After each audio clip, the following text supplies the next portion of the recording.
Pourquoi soutenir RCF? C'est encore les auditeurs qui en parlent le mieux.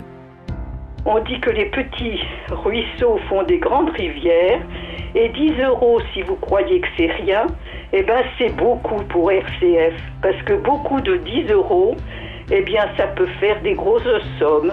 Comme Monique, en donnant mensuellement ou trimestriellement à votre radio, vous lui offrez les moyens d'émettre.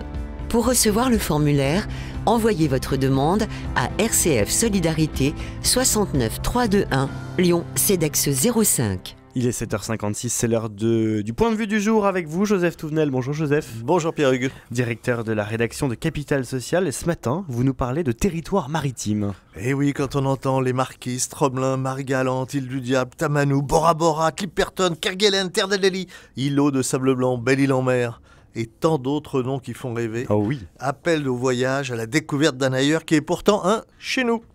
Grâce à ces îles, archipels, îlots et territoires lointains, la France possède la plus grande zone économique exclusive du monde, avec très précisément 11 691 000 km² devant les États-Unis et l'Australie. Quand on possède l'espace, ne possède-t-on pas l'avenir? Encore faut-il s'occuper de cet espace. Si la mer c'est la richesse, comme le disait Fernand Braudel, qu'est-ce qu'une richesse que l'on ne fait point fructifier? En un temps d'apathie, de renoncement, voire de désespérance, le devoir de nos dirigeants n'est-il pas de rassembler les Français des quatre coins du monde autour de projets qui fédèrent et enthousiasment?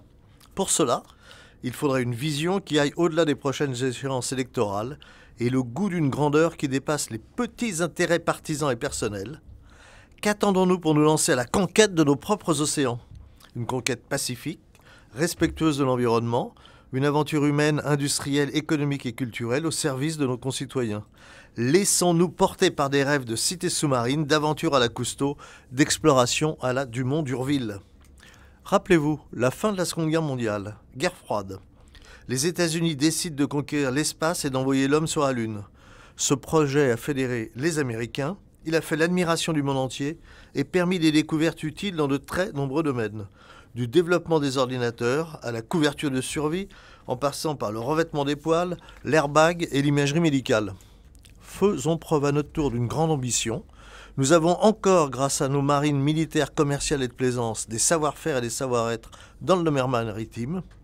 Nous pouvons nous appuyer sur des entreprises comme la Comex, qui est au premier plan mondial pour le travail sous-marin à des profondeurs extrêmes et détient plusieurs records mondiaux liés à la plongée profonde. Dynamisons l'IFREMER, l'Institut français de recherche pour l'exploitation de la mer, qui de la côte au large, de la surface aux abysses, recherche, innove et produit des expertises inédites. Si notre planète est bleue, notre ignorance des profondeurs est-elle abyssale? 95% des fonds océaniques n'ont jamais été explorés.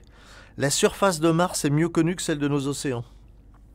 Les enjeux stratégiques sont considérables. Plus de 90% du commerce international emprunte la voie maritime. Le fond de l'océan regorge de métaux rares, de nodules polymétalliques riches en manganèse, de cuivre, de cobalt, de nickel. Allons chercher l'indépendance là où elle se trouve, dans nos propres eaux. Progressons dans l'exploitation d'une pêche raisonnée et raisonnable, permettant le renouvellement de la ressource et le développement économique de nos départements et territoires d'outre-mer. Ayons le désir et la volonté d'un projet qui nous rassemble, qui nous grandit, qui nous dépasse. Les larmes de nos souverains ont le goût salé de la mer qu'ils ont négligée, disait le cardinal Richelieu. Homme libre, toujours tu chériras la mer, disait Baudelaire. Et du coup, on pourrait te conclure en disant politique français, toujours tu chériras ta zone économique maritime. Quand tu t'en occuperas. Exactement. Merci beaucoup, Joseph Touvenel, pour cette chronique sur la mer. Et on revient sur la terre ferme dans 10 minutes pour reparler de cette nomination de Gabriel Attal à Matignon avec notre invité, le député Renaissance Antoine Armand. Vous êtes bien à l'écoute de RCF. Il est très exactement 8h.